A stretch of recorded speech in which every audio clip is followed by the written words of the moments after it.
Bonjour à tous, bienvenue sur ce programme de formation à Twitter. Je m'appelle Nicolas et j'ai donc décidé de vous faire découvrir ce service gratuit de microblogging qui fait beaucoup parler de lui en ce moment. Twitter existe depuis quelques temps déjà et je l'utilise personnellement depuis plus d'un an. Et j'avais envie tout simplement de partager avec vous cette utilisation qui, vous verrez, va pouvoir vous amener beaucoup, que ce soit à titre personnel ou professionnel. Donc je vous ai préparé quelques modules de formation. Et nous allons commencer aujourd'hui avec la première formation, la création d'un compte Twitter, puisqu'il s'agit de la première étape à passer afin de pouvoir bénéficier de ce service. Donc, je suis ici sur l'adresse twitter.com, sur la page d'accueil, et je vais tout simplement aller cliquer sur ce bouton vert qui m'invite à rejoindre ce service. Je clique, et vous voici sur la page d'inscription du service Twitter. Une page qui est composée de plusieurs champs que nous allons détailler tout de suite. Alors le premier, c'est le full name, c'est tout simplement votre nom et prénom, donc ici je vais juste indiquer mon prénom. Le deuxième champ est un champ qui est un peu plus important puisqu'il s'agit de votre username, c'est-à-dire le pseudonyme que vous allez avoir sur Twitter, et c'est grâce à ce pseudonyme que les gens d'ailleurs pourront pointer directement sur votre adresse twitter.com/votre pseudo.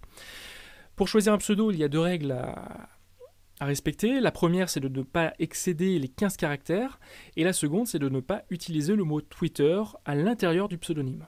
À partir de là, vous avez un large éventail qui est à votre disposition.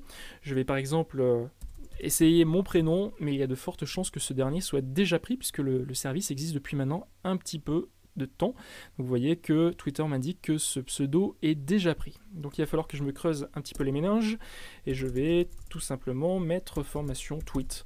Par exemple, on va voir si ce pseudonyme va passer, et il passe. Troisième champ, le mot de passe, un mot de passe qui doit au moins comporter lui 6 caractères, donc je vais le saisir en prenant bien soin de le garder dans un coin de ma tête pour pouvoir m'identifier la prochaine fois que j'utiliserai Twitter. Et enfin, un email, donc je vais tout simplement utiliser mon email. Et vous allez voir que là, Twitter m'indique que cet email est déjà pris. Alors, c'est embêtant, puisqu'effectivement, j'ai plusieurs même comptes Twitter, et à chaque fois, il faut que je trouve une nouvelle adresse pour lier ce compte. Donc ici, j'ai une petite astuce, du moins si vous utilisez une boîte mail comme Gmail, vous allez pouvoir, derrière votre début d'adresse mail, ajouter un plus 10 par exemple, plus quelque chose, et à ce moment-là, votre email va pouvoir être accepté. C'est une toute petite astuce, mais ça marche plutôt bien, en sachant que même si Twitter vous envoie un message à cette adresse qui, par défaut, n'existe pas, si vous utilisez Gmail, vous recevrez quand même tout simplement les messages de ce service. Ça marche avec Twitter, mais ça marche bien entendu avec tous les services sur Internet. Sinon, utilisez votre adresse mail si c'est la première fois que vous l'utilisez sur Twitter. Arrive ici l'étape du fameux CAPTCHA. Un CAPTCHA, c'est juste une petite sécurité qui permet à Twitter d'empêcher des robots de créer des comptes à la volée. Donc ici, l'étape est très simple. Il va falloir tout simplement recopier les deux mots end et fit dans notre exemple dans ce champ. Donc je vais recopier avec l'espace end et fit.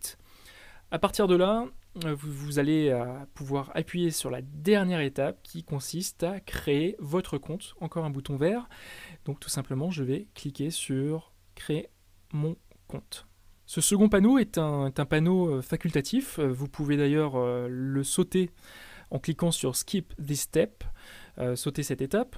Mais pour ceux qui seraient intéressés, cette étape vous permet tout simplement de prévenir vos différents réseaux que vous avez désormais rejoint Twitter.